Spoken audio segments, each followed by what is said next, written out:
आजच्या व्हिडिओमध्ये आज आपण टॉक्झिकोलॉजी स्टडी करणार आहोत। टॉक्झिकोलॉजी हा चॅप्टर परीक्षेच्या दृष्टिकोनातून खूप महत्त्वाचा चॅप्टर आहे मित्रांनो। कसं आहे, मी युट्यूबवर बघतोय, काही पेड बॅच मध्ये पण बघतोय, त्यांचं म्हणणं आहे की मी तुम्हाला तेवढं शिकवणार जेवढं एक्झाम मध्ये उतरणार। मग आता काय गॅरंटी आहे की ते तुम्ही जे शिकवलं तेवढंच एक्झाम मध्ये उतरणार, त्याच्या व्यतिरिक्त एक्झाम मध्ये उतरणारच नाही? अशी कोणतीच गॅरंटी नाही की जेणेकरून तेच एक्झाम मध्ये उतरणार, बरोबर? मग आता नाही उतरणार याची पण गॅरंटी, पण उतरणार याची पण गॅरंटी नाही ना।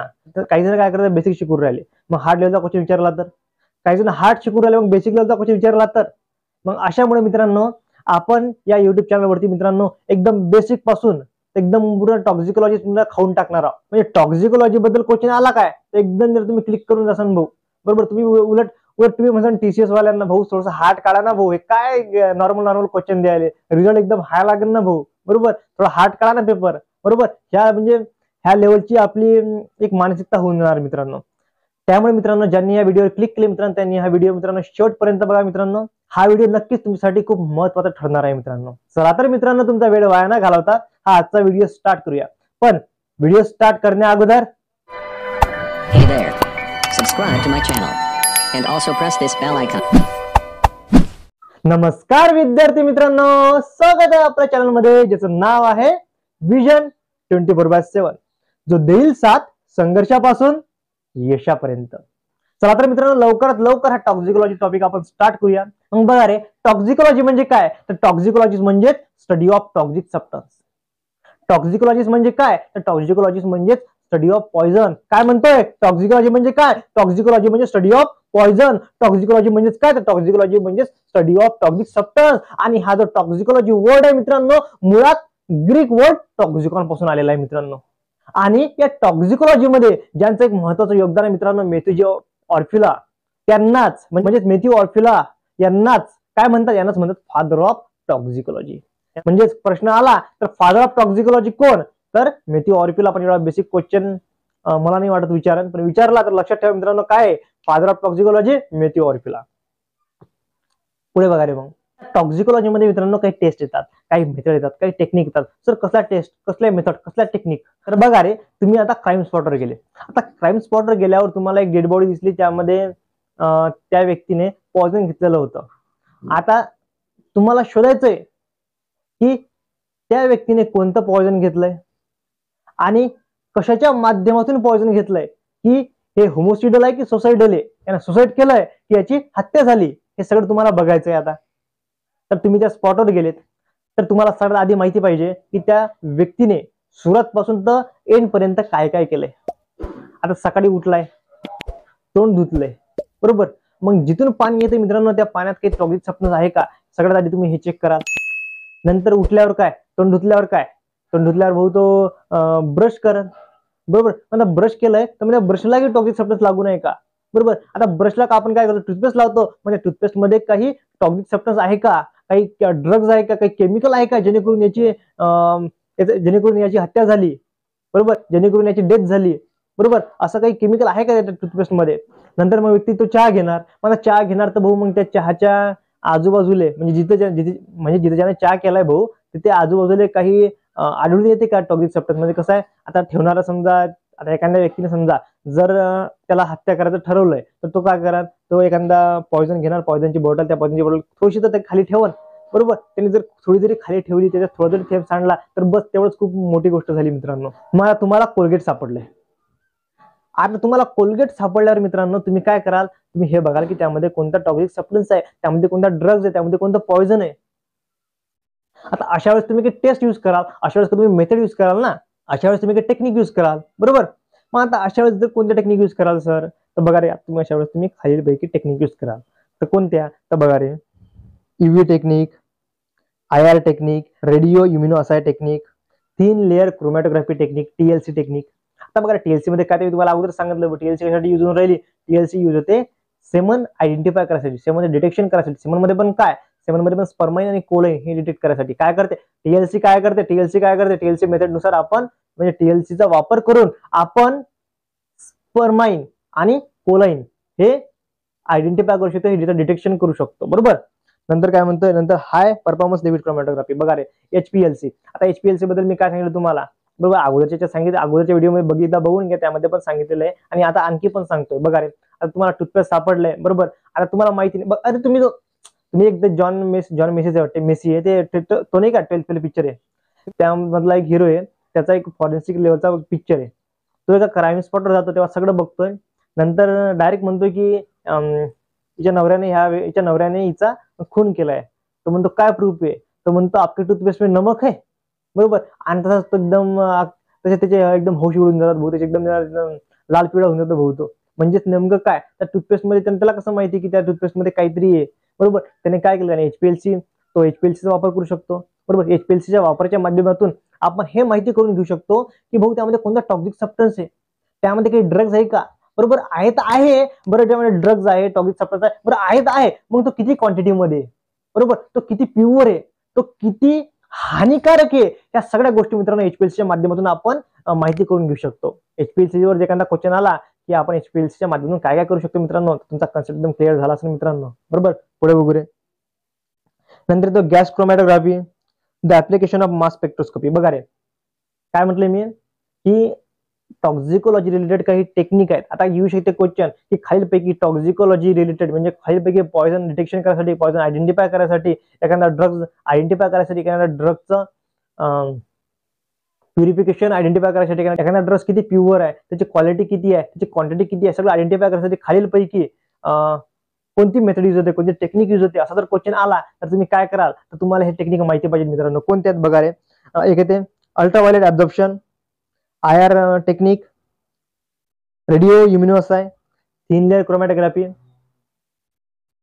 हाय performance liquid chromatography, gas chromatography, आणि नंतर येतो the application of mass spectroscopy. हे सगळ्या टेक्निकची मित्रांनो PDF मी टेलिग्राम चॅनलवर अपलोड करणार आहे मित्रांनो. त्यासाठी तुम्ही काय करायचंय, त्यासाठी तुम्हाला काय करावं लागेल, तर ते टेलिग्राम चॅनल जॉईन करावं लागेल. त्या टेलिग्रामची लिंक जी आहे मित्रांनो ती मी तुम्हाला या व्हिडिओच्या डिस्क्रिप्शन मध्ये देणार आहे मित्रांनो. त्या व्हिडिओच्या डिस्क्रिप्शन वर जायचं, म्हणजे ते मोरचं ऑप्शन असतं, मोरवर क्लिक करायचं, तुम्हाला डिस्क्रिप्शन मध्ये लिंक दिसेल, टेलिग्राम लिंक असं दिसेल की for PDF notes join Telegram channel, बरोबर. त्याच्यावर क्लिक करायचं, बरोबर. तुम्ही टेलिग्राम चॅनलवर जासाल, जॉईन करायचं, PDF डाउनलोड करायची आणि अभ्यास करायचा, बरोबर. पुढे वगैरे मग आता हे पॉयझन आपल्या बॉडीमध्ये कशाच्या माध्यमातून जाऊ शकतं सर? एक माउथच एक माध्यम आहे काय ज्या माध्यमातून पॉयझन आपल्या शरीरात जाऊ शकतं? तर बघा रे मित्रांनो, there are different routes of administration of poison. काय म्हणतोय मी, there are different routes of administration of poison. तर कोणते आहेत भाऊ? तर बघा रे, first is intravenous, intramuscular, subcutaneous, inhalation and oral. आता बघा रे, मी काय करणार, एक एक नाव घेणार आणि तुम्ही मला याचा अर्थ सांगणार. म्हणजे कसं आहे, मला पण समजणार ना भाऊ की तुम्ही माझ्यासोबत जोडून राहिले, बरोबर. म्हणजे या व्हिडिओमध्ये आता ह्या व्हिडिओचं प्रीमियर चालू आहे, त्या व्हिडिओ प्रीमियर मध्ये तुम्ही काही प्रश्न उत्तर देत राहा, म्हणजे मी प्रश्न सांगा तुम्ही उत्तर द्या. म्हणजे अशानं कसं आहे, म्हणजे आपल्याला कॉन्टॅक्ट जो आहे मित्रांनो थोडासा चांगला होणार आहे मित्रांनो, बरोबर. आणि जे प्रीमियर मध्ये जे प्रीमियर बघू शकत नाही मित्रांनो, त्यांनी कमेंट मध्ये उत्तर द्या, पण उत्तर द्या मित्रांनो. म्हणजे मला पण कळेल की भाऊ तुम्ही रिस्पॉन्स देऊन राहिले, तुम्हाला व्हिडिओ आवडत आहे, बरोबर. तुम्हाला यातून काहीतरी शिकायला भेटते आणि तुम्ही जेवढा रिस्पॉन्स देसाल मित्रांनो तेवढाच मी चांगला प्रयत्न करेन, चांगला रिसर्च करून तुमच्यापर्यंत हा व्हिडिओ घेऊन येणार मित्रांनो. चला तर मित्रांनो, मग फटाफट प्रीमियर मध्ये सांगा किंवा कमेंट मध्ये सांगा की इंट्राव्हेनस म्हणजेच काय, बरोबर. चला मग सांगा फटाफट की इंट्राव्हेनस म्हणजे काय, बरोबर. काही जणांना जर इंट्राव्हेनस म्हणजे सांगितलं असेल तर त्यांनी पटकन दुसरा आन्सर द्या की इंट्रामस्क्युलर म्हणजे काय. फटाफट सांगा रे. कसं आहे, हे प्रश्नाची उत्तर ना मित्रांनो देत चला. कसं आहे, तुम्हाला म्हणजे आठवणार की बाबा मी कमेंट मध्ये दिलं होतं आन्सर, मी प्रीमियर मध्ये आन्सर दिलं, माझं चुकलं होतं किंवा माझं बरोबर होतं, पण मी आन्सर दिलं होतं. मग मी जर इकडून तुम्हाला रॉंग पाठवा तर तुमच्या लक्षात येईल, अरे सरनं रॉंग म्हटलं तर हे तर नाहीच आहे, बरोबर. अशाने तुमच्या लक्षात राहून जाणार. नंतर ते सबक्युटेनियसचं काय असणार आहे, लवकर लवकर सांगा रे काय आहे उत्तर फटाफट. नंतर येतो इनहेलेशनचं काय आहे, आणि नंतर येतो ओरल, बरोबर. आता बघा तुम्ही जर अजूनही याचा आन्सर दिला नसेल तरी मी याचा आन्सर देणार आहे मित्रांनो, पण तुम्ही कसं आहे थोडंसं यामध्ये इन्व्हॉल्व व्हायचा प्रयत्न करा मित्रांनो, म्हणजे तेवढं आम्हाला पण चांगलं वाटतंय मित्रांनो. आणि हो मित्रांनो, जे नवीन असतील त्यांनी या चॅनलला सबस्क्राईब करा, जे जुने असतील त्यांनी या व्हिडिओला शेअर करा, लाईक करा. मुळात सगळ्यांना शेअर आणि लाईक करून घ्या भाऊ. कसं आहे भाऊ, तुम्ही जेव्हा एक सबस्क्राईब करता ना मित्रांनो, तेव्हा यांचं एक मोटिवेशन वाढत जातं मित्रांनो. आम्हाला आणखी एकदम असं जिद्द येते मित्रांनो की नाही भाऊ काहीतरी नवीन आणायची, काहीतरी करून दाखवायची मित्रांनो, काहीतरी नवीन असा कन्सेप्ट तुमच्यासमोर मांडण्याची मित्रांनो, बरोबर. काहीतरी एकदम महत्त्वाचे टॉपिक रिसर्च करण्याची की जेणेकरून एक्झाम रिलेटेड आहे असं एकदम आम्हाला मोटिवेशन आहे मित्रांनो त्या बाबतीत. त्यामुळे मित्रांनो तुम्ही चॅनलला सबस्क्राईब करा, लाईक करा आणि शेअर करा मित्रांनो. तर बघा मित्रांनो तुम्हाला इथे दिसत असेल मित्रांनो की काही पर्सेंट लोकांनी फक्त चॅनलला सबस्क्राईब केलं आहे मित्रांनो, की जे बघत आहेत आणि ज्यांनी सबस्क्राईब पण केलंय. आणि काही जण असे मित्रांनो जास्तीत जास्त जण आहेत मित्रांनो की ज्याने मित्रांनो चॅनल सबस्क्राईब नाही केलाय. तर माझी एवढीच विनंती आहे मित्रांनो की तुम्ही पण चॅनलला सबस्क्राईब करा मित्रांनो. तुम्हाला लवकरात लवकर अपडेट येणार मित्रांनो. आणि ह्या चॅनलवरती मित्रांनो एकदम फ्रीमध्ये मित्रांनो फ्रीमध्ये सगळेच व्हिडिओ अपलोड होत आहे मित्रांनो. सगळं तुमचा पूर्ण कोर्स मित्रांनो या चॅनलवरती पुरा कंप्लीट करणार आहे मित्रांनो. त्यामुळे मित्रांनो प्लीज या चॅनलला सबस्क्राईब करा, या चॅनलला प्रेम द्या मित्रांनो. आम्ही खूप सारे टीचर्स बोलावलेले आहेत मित्रांनो, ते पण मित्रांनो त्यांचे व्हिडिओ शूट चालू आहेत मित्रांनो. लवकरच ते व्हिडिओ शूट मित्रांनो तुमच्यापर्यंत पोहोचतील मित्रांनो. तुम्ही जेवढा सपोर्ट कराल मित्रांनो तेवढंच आम्ही जास्तीत जास्त मेहनत करू. तर बघा रे, इंट्राव्हेनस म्हणजे काय? तर इंट्राव्हेनस म्हणजे वेनच्या माध्यमातून, इंट्रामस्क्युलर म्हणजे काय? तर मसलच्या माध्यमातून, सबक्युटेनियस म्हणजे काय? तर स्किनच्या माध्यमातून. भाऊ इनहेलेशन म्हणजे काय? तर श्वासाच्या माध्यमातून, नाकाच्या माध्यमातून, नोजच्या माध्यमातून. म्हणजे जेवढे आपण श्वास घेऊ, म्हणजे आता नाकाच्या थ्रू माणूस श्वासच घेणार ना भाऊ, म्हणजे आता नाकाचा श्वास घेणार तर तो गॅसेस फॉर्म मध्येच आपल्या शरीरात जाणार ना. पण गॅसेस फॉर्म मध्ये जर शरीरात गेला भाऊ तर गेमच वाजला भाऊ, म्हणजे एकदम कठीण आहे भाऊ मग त्याचं वाचणं, बरोबर. नंतर येतो ओरल. ओरल म्हणजे माउथच्या माध्यमातून. या सगळ्या माध्यमातून एखाद्या व्यक्तीने तो टॉक्सिक सबस्टन्स कंझ्युम केलाय. अशा वेळेस काय होणार? अशा वेळेस त्याची बॉडी ब्लूइश कलरची होणार, त्याच्या तोंडातून फेस निघणार, त्याचे ओठ पण निळसर कलरचे दिसणार मित्रांनो, आणि त्याची मित्रांनो डेथ होणार. मग असं का होतं सर? का त्याची बॉडी ब्लूइश होते? का त्याच्या तोंडातून फेस निघून राहिला? का त्याचे जे ओठ आहेत ते निळ्या कलरचे होऊन राहिले? का त्याची डेथ होऊन राहिली? असं का होतं सर? बरोबर. तर मग मित्रांनो ह्या सगळ्या प्रश्नांचे उत्तर जाणून घेण्यासाठी मित्रांनो आपण एक एक्झाम्पल घेऊ. आपण एक्झाम्पल घेऊ सेल्फॉस. सेल्फॉसचं केमिकल नाव काय आहे? तर सेल्फॉसचं केमिकल म्हणजे सेल्फॉसला काय म्हणतात? तर सेल्फॉसला म्हणतात अमोनियम फॉस्फाईड. आता अमोनियम फॉस्फेट जे आहे म्हणजे सेल्फॉस हे कीटकनाशकासाठी वापरले जाते, पण काही माणसंही हे कंझ्युम करायला लागले भाऊ, बरोबर. मग आता मित्रांनो सेल्फॉस म्हणजेच अमोनियम फॉस्फाईड हे जे पॉइझन आहे, हा तर टॉक्सिक सबस्टन्स आहे, बरोबर. हे पॉइझन जेव्हा आपण इनहेलेशनच्या थ्रू घेऊ तर भाऊ गेमच वाजला, बरोबर. पण जर आपण सॉलिड फॉर्म मध्ये घेतलंय तर काय होणार? तर आपण याला माउथच्या माध्यमातून घेतलंय तर काय होणार? तो सेल्फॉस जो आहे तो अमोनियम फॉस्फेट जो एलिमेंटरी कॅनल मध्ये जाणार, एलिमेंटरी कॅनल मधून स्टमक मध्ये जाणार. मग आता स्टमक मध्ये गेल्यावर काय होणार? स्टमक मध्ये असतात पॅराइटल सेल, बरोबर. काय होतात ते स्टमक मध्ये जे पॅराइटल सेल आहेत ते काय प्रोड्यूस करतात? ते प्रोड्यूस करतात HCl. आणि भाऊ हे HCl म्हणजेच काय? Hydrochloric acid. आणि हायड्रोक्लोरिक ऍसिड आणि सेल्फॉस म्हणजेच काय? तर हायड्रोक्लोरिक ऍसिड आणि सेल्फॉस हे एक दुसऱ्यासोबत रिॲक्ट होतील. काय होणार? HCl आणि सेल्फॉस म्हणजे HCl आणि अमोनियम फॉस्फेट एक दुसऱ्यासोबत रिॲक्ट होतील, आणि एक दुसऱ्यासोबत जेव्हा ते रिॲक्ट होतील त्याच्या रिॲक्शनमुळे एक गॅस तयार होईल कॉल्ड फॉस्जिन गॅस. काय म्हणतो मी? जेव्हा सेल्फॉस म्हणजे अमोनियम फॉस्फाईड आणि HCl एक दुसऱ्यासोबत रिॲक्ट होतील तेव्हा काय होणार? एक गॅस निर्माण होणार, त्याला फॉस्जिन गॅस म्हणून मित्रांनो. हा गॅस काय करणार? हा गॅस ऑक्सिजन आणि सेल याच्यात एक ऑल निर्माण करणार, एक भिंत निर्माण करणार. म्हणजेच ऑक्सिजनला सेलपर्यंत पोहोचू देणार नाही भाऊ, बरोबर. ऑक्सिजन सेलपर्यंत पोहोचूनच नाही राहिलं भाऊ, तशा वेळेस काय डेथ होणार मित्रांनो, बरोबर. म्हणजे काय होऊन राहिलं? ह्या फॉस्जिन गॅस ऑक्सिजनला सेलपर्यंत पोहोचू देऊन नाही राहिला. ऑक्सिजन सेलच्या मध्ये एक भिंत उभी करून टाकली भाऊ, बरोबर. एकदम त्या बागबान सारखं, मै यहाँ तू वहा जिंदगी है कहा, बरोबर. नाही का, मै यहाँ तू वहा जिंदगी है कहा, अशा टाईपची सिच्युएशन निर्माण होऊन जाईल भाऊ, बरोबर. आता बघा रे, मग हा जो फॉस्जिन गॅस आहे मित्रांनो हा मुळात जॉन डेवी यांच्या विचारातून उत्पन्न झालेला गॅस आहे. आणि हा फॉस्जिन गॅस लक्षात ठेवा मित्रांनो, हा phosgene gas world war first मध्ये यूज केलेला आहे मित्रांनो.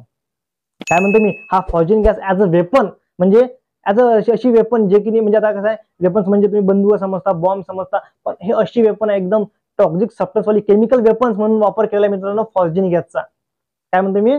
वर्ल्ड वॉर फर्स्ट मध्ये या फॉस्जिन गॅसचा एक केमिकल वेपन म्हणून वापर केलेला आहे मित्रांनो, बरोबर. म्हणजे आता हे पण लक्षात ठेवा मित्रांनो थोड्या गोष्टी, की काही पेपरात काय येणार मलाही माहिती नाही, तुम्हालाही माहिती नाही, बरोबर. पण आपण एकदम बेसिक पासून सगळं कंप्लीट करायचं, म्हणजे पेपरात काही येऊ डंका आपणही बजना चाहिए, बरोबर. तर बघा रे, मग आता मित्रांनो सायनाइडच्या बाबतीत काय? तर भाऊ HCN घ्या, hydrogen cyanide, KCN, potassium cyanide, sodium cyanide. आता हे सायनाइड जेव्हा मित्रांनो इनहेलेशनच्या थ्रू घेतलं मित्रांनो, म्हणजे नोजच्या माध्यमातून जर गॅसेस थ्रू जर आपल्या शरीरात गेलं तर भाऊ गेम, तर मी आता ते सांगू राहिलो, इनहेलेशन थ्रू गेलं गेम वाजला, बरोबर. एकदम कठीण काम आहे भाऊ. मग पण जर सॉलिडच्या मार्फत जर गेलं म्हणजे सॉलिड फॉर्म मध्ये गेलं आपल्या शरीरात, मग परत तेच होणार मित्रांनो, ते HCl सोबत रिॲक्ट होणार आणि असा एक गॅस तयार होणार मित्रांनो जो ऑक्सिजन आणि सेल यांच्यात दुरावा निर्माण करणार मित्रांनो, याच्यात एक ऑल निर्माण करणार, याच्यात एक भिंत निर्माण करणार मित्रांनो, म्हणजे ऑक्सिजन हे सेलपर्यंत पोहोचणार नाही मित्रांनो, आणि यालाच आपण काय म्हणू, यालाच आपण म्हणू हिस्टोटॉक्सिका हायपोक्सिया.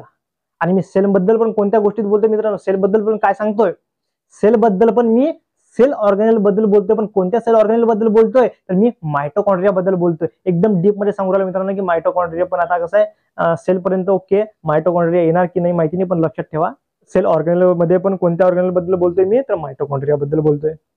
बघा रे मित्रांनो, जे पॉइझनचं क्लासिफिकेशन आहे ते 2 टाईपवर बेस आहे मित्रांनो, बरोबर. Classification of poison is based on 2 types. First is according to mode of action and second is according to nature.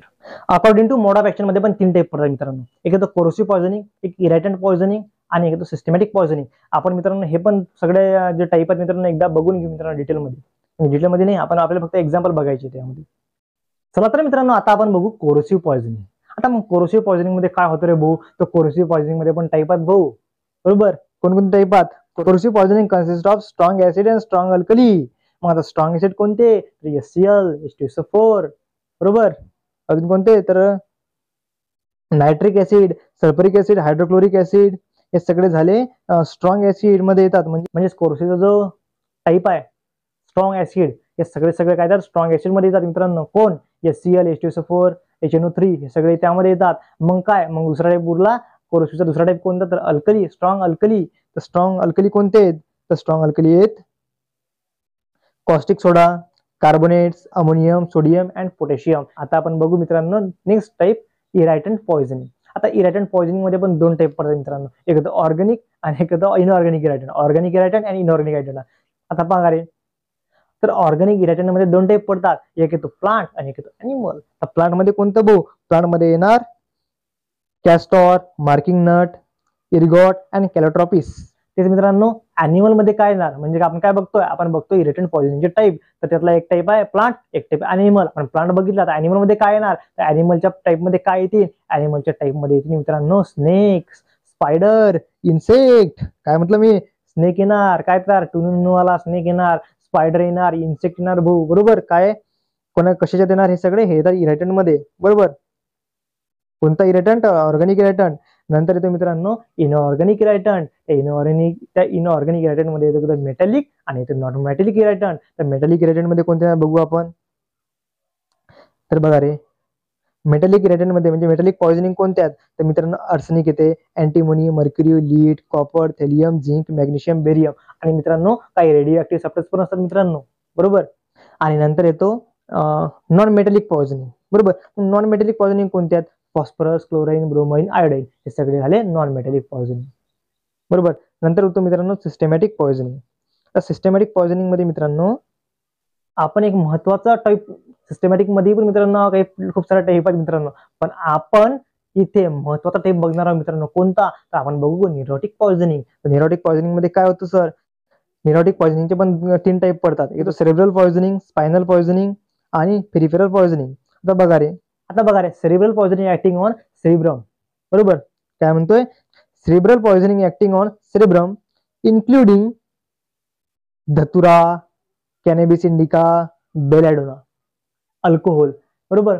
म्हणजेच सेरेब्रल पॉइझनिंग मध्ये एक्झाम्पल कोणते, तर अल्कोहोल, धतुरा, कॅनॅबिस पॉइझनिंग, बरोबर. नंतर कोण तर बेलाडोना, अल्कोहोल पण येतोय. नंतर येतं spinal poisoning. Spinal poisoning, the poisoning acting on spinal cord including nux vomica, alkaloid, बरोबर. काय येतोय, काय म्हणतोय, spinal poisoning acting on spinal cord, spinal poisoning acting on spinal cord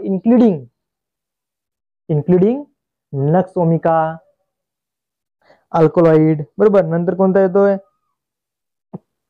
आता येणार पेरिफेरल पॉइझनिंग आणि peripheral poisoning acting on peripheral nerve, बरोबर. एवढं समजलं मित्रांनो. आता बघा या टॉक्सिकोलॉजी मध्ये आणखी पण काही टाईप आहेत मित्रांनो, बरोबर. आणखी पॉइझनचे काही टाईप आहेत, एक येतो होमोसिडल, सुसाइडल, ऍक्सिडेंटल पॉइझनिंग, स्टुपिफाइंग पॉइझनिंग आणि कॅटल पॉइझनिंग. आता कॅटल पॉइझनिंग म्हणजे काय, तशी पॉइझनिंग मित्रांनो जे कॅटलला मारण्यासाठी यूज होते. स्टुपिफाइंग पॉइझनिंग म्हणजेच काय, तर स्लीपिंग पॉइझनिंग म्हणजे गुंगी आणण्यासाठी यूज होते. म्हणजे बघा आता काय होते, एखाद्या पार्टीत गेलं भाऊ मित्र काय करतो, मित्र साध्या एखाद्या फूडमध्ये अल्कोहोल टाकून देते, एखाद्या धतुरा टाकून देते, भांग गांजा, हे सगळे काय झाले मित्रांनो, हे झाले स्लीपिंग पॉइझनिंग. बरोबर. नंतर येणार ऍक्सिडेंटल पॉइझनिंग. तर ऍक्सिडेंटल पॉइझनिंग मध्ये काय येणार, aspirin, copper sulphate, snake bite, ergot, carbon monoxide, carbon dioxide, हे सगळे काय होणार, हे सगळे एक्झाम्पल आहेत मित्रांनो ऍक्सिडेंटल पॉइझनिंगचे. आता बरोबर आहे ना. आता स्नेक हे काय ऍक्सिडेंटल आहे ना, कुणी आता हा स्नेक चावतोय म्हणजे काय ऍक्सिडेंटली चावतो ना मित्रांनो. अशा वेळेस तो कोणाला झाला, तर अशा वेळेस आपण अशा म्हणजे जे पॉइझन मित्रांनो ऍक्सिडेंटली होऊन राहिले मित्रांनो, जे पॉइझनचा इफेक्ट आपल्यावर ऍक्सिडेंटली होऊन राहिला मित्रांनो, त्या पॉइझनला म्हणून आपण ऍक्सिडेंटल पॉइझनिंग. आता जे पॉइझन सुसाईडसाठी वापरले जाते त्याला आपण म्हणून सुसाइडल पॉइझनिंग. आता मित्रांनो सुसाइडल, आता पहा तो एखाद्या व्यक्तीला सुसाईड करायची आहे, तर तो काय दुकानात जाऊन असं म्हणणार का की भाऊ मला असं पॉइझन दे ज्यामुळे मला खूप त्रास झाला पाहिजे, मी खूप तळपडलो पाहिजे आणि लवकर मेलोच नाही पाहिजे. बरोबर. तो अशी पॉइझनिंग घेणार ज्यामध्ये त्याला त्रास पण कमी झाला पाहिजे आणि लवकर डेथ पण झाली पाहिजे. बरोबर. अशा पॉइझनिंगला आपण काय म्हणतो, अशा पॉइझनिंगला आपण म्हणजे जे पॉइझनिंग सुसाईड करण्यासाठी जाते, जे पॉइझनिंग आपण सुसाईड करण्यासाठी यूज करतो, म्हणजे आपण नाही रे भाऊ, जे पॉइझनिंग बाकीचे लोक, जे पॉइझनिंग इतर लोक सुसाईड करण्यासाठी यूज करतात त्यालाच म्हणतात सुसाइडल पॉइझनिंग. बरोबर. आणि जे मित्रांनो हत्या करण्यासाठी यूज होतात, मर्डर करण्यासाठी यूज होतात मित्रांनो जे पॉइझन, त्यामुळे आपण म्हणू होमोसाइडल पॉइझनिंग. बरोबर. मित्रांनो पहा होमोसाइड. बरोबर. तुम्ही ऐकले असेल पेस्टिसाइड, इन्सेक्टिसाइड. आता पहा होमोसाइड, होमो मीन्स ह्युमन, मग साइड मीन्स काय. बरोबर. पारे आपण बघा रे, आपण काय म्हणतो इन्सेक्टिसाइड, पेस्टिसाइड. बरोबर. काय म्हणतो इन्सेक्टिसाइड, पेस्टिसाइड. बरोबर. मग इथे होमोसाइड. आता सांगा होमो म्हणजे ह्युमन, मग साइड म्हणजे काय, कमेंट मध्ये सांगा. बरोबर.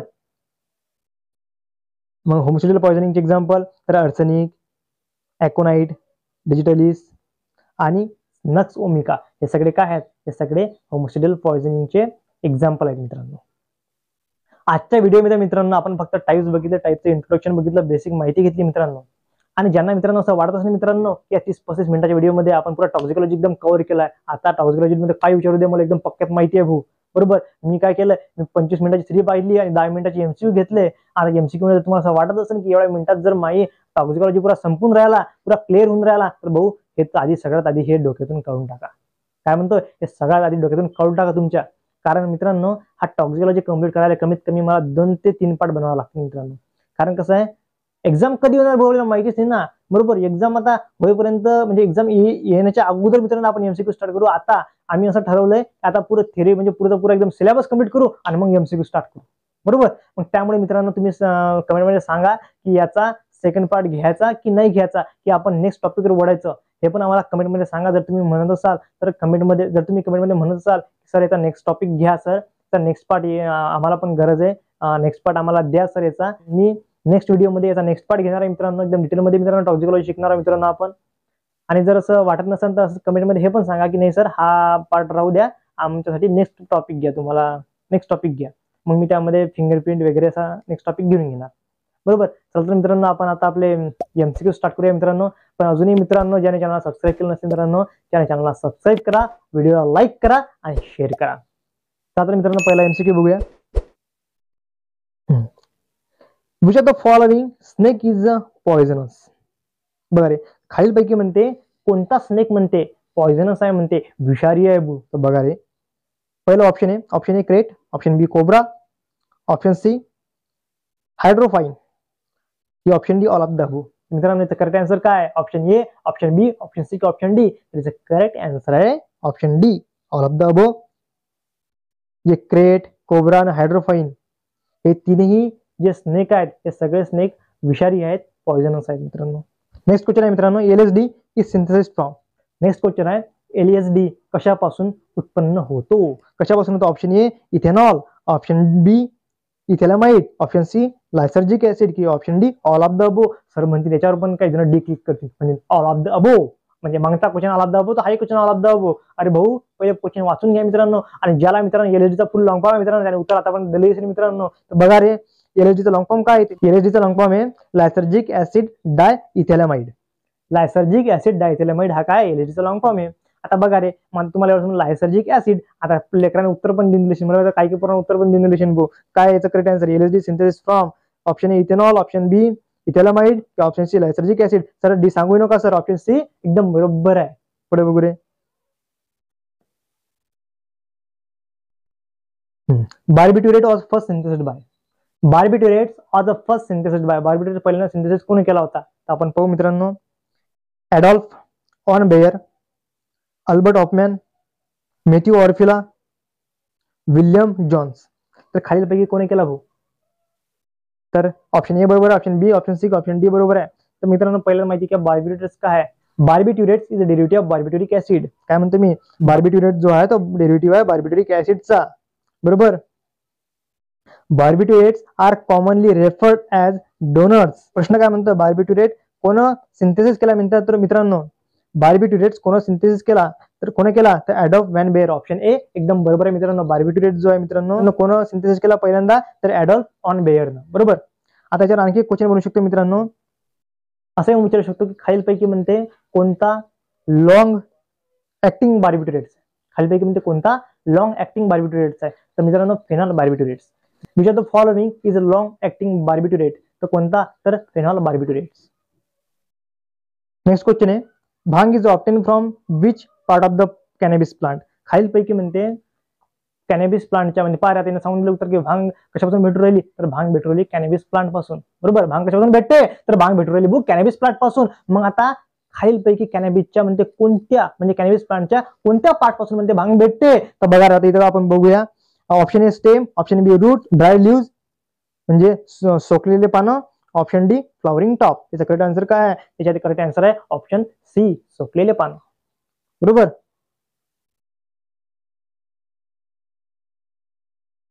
नेक्स्ट क्वेश्चन आहे मित्रांनो. The active component of ganja is LSD, ethyl alcohol, N methyl tryptophan की टेट्रा हायड्रो कॅनॅबिनॉल. त्याचा करेक्ट आन्सर काय आहे मित्रांनो? Option A, option B, option C, option D. काय म्हणतोय? ऍक्टिव्ह कंपोनेंट ऑफ गांजा काय आहे? तर बघा रे ते option A tetrahydrocannabinol म्हणजे active component of ganja is tetrahydrocannabinol. बरोबर. पुढे बघू रे.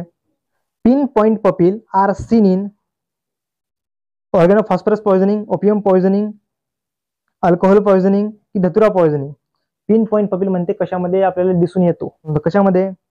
ऑर्गॅनोफॉस्फरस पॉइझनिंग मध्ये, ओपियम पॉइझनिंग मध्ये, अल्फॉस पॉइझनिंग मध्ये की धतुरा पॉइझनिंग मध्ये? याचा करेक्ट आन्सर आहे मित्रांनो ऑप्शन बी ओपियम पॉइझनिंग मध्ये. आता मला तुम्ही सांगा मित्रांनो की ओपियमचं सायंटिफिक म्हणजे ओपियमचं सायंटिफिक नेम काय आहे मित्रांनो? Opium Poppy. नंतर अजून कोणतं सायंटिफिक नेम? मित्रांनो तुम्ही आता मला कमेंट मध्ये सांगा की ओपियमचं बॉटनिकल नेम काय आहे मित्रांनो. बरोबर. नेक्स्ट क्वेश्चन आहे Marsh test is used in a diagnosis of poisoning due to option A arsenic, option B lead, option C iron की ऑप्शन डी कॉपर सल्फेट. तर मित्रांनो बघा रे काय म्हणतोय मार्स टेस्ट कशासाठी यूज होते? मार्स टेस्ट कशासाठी यूज होते? ऑप्शन ए म्हणतोय arsenic, option B lead, option C iron की कॉपर सल्फेट? त्याचं करेक्ट आन्सर आहे आर्सेनिक म्हणजे आर्सेनिक साठी मार्स टेस्ट यूज केला जाते मित्रांनो.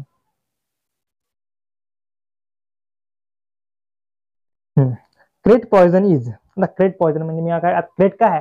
क्रेट एक स्नेक आहे मित्रांनो. आता क्रेटचं जे पॉइझनिंग आहे मित्रांनो ते कसं आहे मित्रांनो म्हणजे काय म्हणतो क्रेट पॉइझनिंग इज कसं आहे?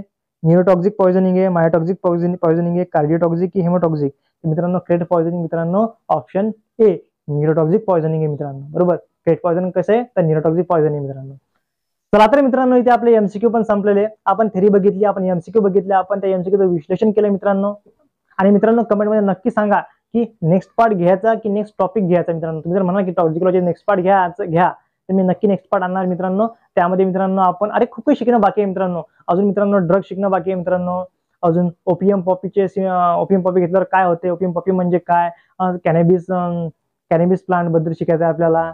अजून आर्सेनिक बद्दल शिकायचं आहे आपल्याला म्हणजे आर्सेनिकची लक्षणं बघायची आपल्याला. आर्सेनिक काय होते? अशा खूप साऱ्या पॉइझनस सबस्टन्स बद्दल, अशा टॉक्सिक सबस्टन्स बद्दल आपल्याला आणखी शिकायचं आहे मित्रांनो. त्यामुळे मित्रांनो तुम्ही कमेंटमध्ये सांगा मित्रांनो की नेक्स्ट टॉपिक घ्यायचा की टॉक्सिकोलॉजी नेक्स्ट पार्ट घ्यायचा. चला तर मित्रांनो भेटूया नेक्स्ट सेशन मध्ये मित्रांनो. तोपर्यंत मित्रांनो अभ्यास करत राहा मित्रांनो आणि या व्हिडिओला लाईक करा, शेअर करा आणि प्लीज मित्रांनो चॅनलला सबस्क्राईब करा. तुमचं प्रेम द्या. चला मित्रांनो भेटू नेक्स्ट सेशन मध्ये.